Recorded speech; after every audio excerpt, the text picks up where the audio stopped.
In years gone by, the humble corner store or milk bar was an integral part of the community. But of course, these days they're all but gone from our suburbs, and it's a phenomenon that's occurred all over Australia, not just in Queensland. So why did they decline, and how has their absence changed our neighbourhoods? Tony Matthews is a lecturer in environmental and urban planning at Griffith Uni. Hello. Pleasure to be here, thank you. So a bit of an Irish accent Indeed. happening there. Did you have your own version of milk bars or corner stores in Ireland? Well, obviously we had corner stores, and occasionally you'll still see one, just not very often. We did have our own version of milk bars, but they were nothing like the Art Deco marvels that you got here. They were more like a really cheap, poor quality knockoff of McDonald's before McDonald's actually managed to get into the Irish market. And they had terrible names like Burgerland.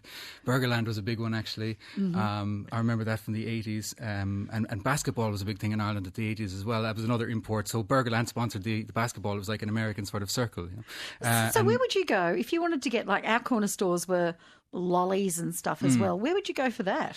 So we had the corner stores on almost every suburban neighbourhood corner. If you wanted the more milk bar sort of fast food experience, you tended to need to move closer to the city. But strictly within business hours. Ireland in the 70s and 80s, and indeed for some of the 90s, was a 9 to 5 place, or even a 10 to 5 place. Yeah. Well, welcome to Brisbane. Yeah, I fitted right in. Exactly. And that's 2016. All right, let's go back to the 1970s. What role did the corner store play in Australian suburbs? Oh, they played a huge role. I mean, they were a real important focal point for neighbourhood experience, obviously for shopping. I mean, that was their chief purpose. But more than that, they were a social experience. So they were an opportunity for people to share news, gossip, trade stories, talk conspiratorially. They were a place where people could go and meet one another, or just happen to run into each other, which is always a nice experience in a neighbourhood. They were also very attractive for kids and teenagers to hang around outside of and around the back from. So they were really, really important, and they served a huge need for the suburb, because you could buy almost anything there. I mean, they were generalist stores. You could get a box of spanners and a bottle of milk at the same time, or maybe even a haircut if you were lucky. Apart from these shops, how was the level of activity in a suburb different back then? It was greatly different, particularly during the weekday, because you didn't have the same volume of women in the workforce. So you had a much more traditional style of living, where you tended to have the men were gone to work during the working day, and many of the women were at home with children all day if they were below school age, or in the afternoons if they were above. So it was a much more Australian suburbs in the 70s were probably much more active during the day than they are now. You had much more ongoing community. I might even venture to say that the daytime was probably a special time for many people, because it allowed suburban and neighbourhood business to unfold without the influence of the male presence, getting involved and offering their opinions. So all the good talking got done during the day. Probably the most important stuff, yeah. Petrol stations played a big role in the decline of corner stores, didn't they? They did. When petrol stations, a few decades ago, petrol stations only served cars. So you drove your car there, and the petrol station was there to meet the needs of the vehicle rather than the person inside. And over time, the proprietors of petrol stations began to realise they were cutting themselves out of an enormous market, and that was the market of the driver and anyone else that happened to be in the car. So they responded to this by starting to sell a few consumer staples, things like milk or bread or packets of cigarettes or newspapers, the sorts of things that people buy regularly, convenience retailing as it's known. And over time, they began to build on that and offer wider product lines and more stock, and you could combine your petrol and your other purchases.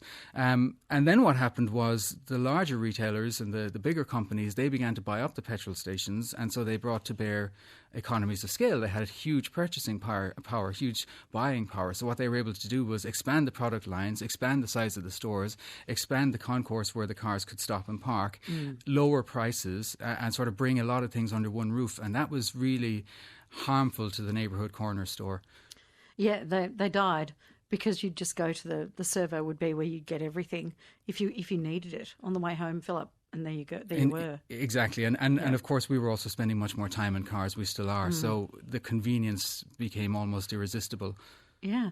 I wonder if it was also, because of course once upon a time, this was a long time ago, kids, somebody used to come out and actually fill your car with petrol. Those were the days you had driveway service. Getting rid of that forced you into the shop as well. So that changed behaviour and expectation of what was going to be available. Yeah, I think that's a very good point. I mean, if you had no reason to get out of the car, then you were not inclined to go into the shop and purchase anything. So that probably was one of the reasons they got rid of the forecourt staff.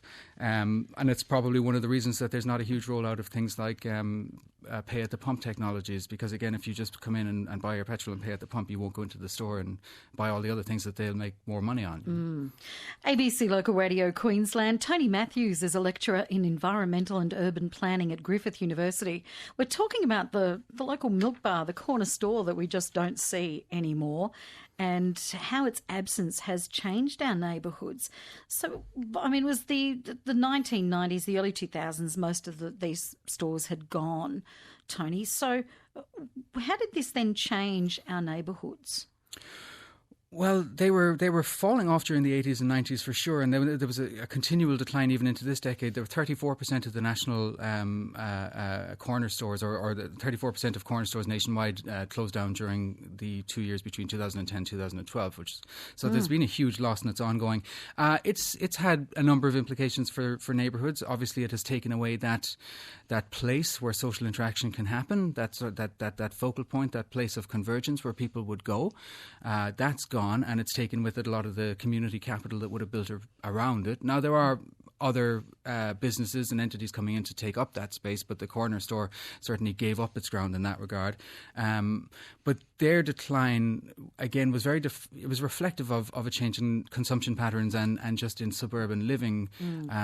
So we lost something with the corner stores. We lost an aspect of our neighbourhoods, but our neighbourhoods are constantly in flux anyway. So something goes and something else replaces them, and we run the risk of memorializing something that maybe wasn't necessarily as profound and special as we like to remember it as. Well, don't do that. No, forgive me. I remember corner stores very fondly. I honestly do. But it's easy to look back on yesteryear and take a very rosy view of it. Well, I mean, even that in itself is interesting. We allowed them to go. If they meant that much to us, we'd have kept them in some form. Socially, that desire to have corner stores would have kept them going, and that didn't happen.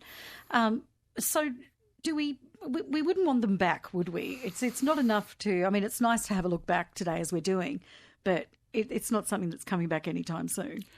The corner store is not coming back. What we do want back is that level of social engagement, that community spirit and feeling that you know your neighbours and you know what's going on and you have a point of interaction with your neighbourhood. We still want that.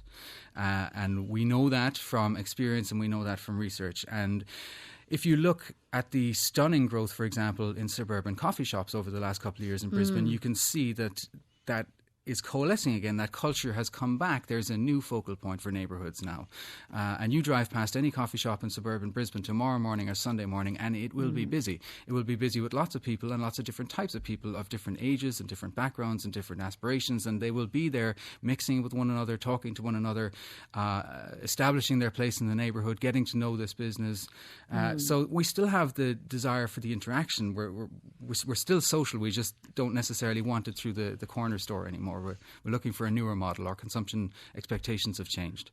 So we will go and try to find that with that same level or a different level of relaxation. I mean, it's coffee, it's a sit down, it's a chat, rather than just going in to get something and just hanging around the counter and having a chat there. Exactly. I suppose it's a more purposeful offering. The coffee shops make it clear what they are offering, which is the opportunity to sit down and interact if you want to, or stare at your phone if you prefer not to interact, or read a newspaper or whatever. But that is what they're in the business of doing. And so it's a more dedicated trip, if you will. The corner store was more happenstance. Maybe you only needed one thing, you might leave with 20, or maybe you needed nothing and you were just going to stop by there. But with the coffee shop, you sort of know what you're getting into. Yeah.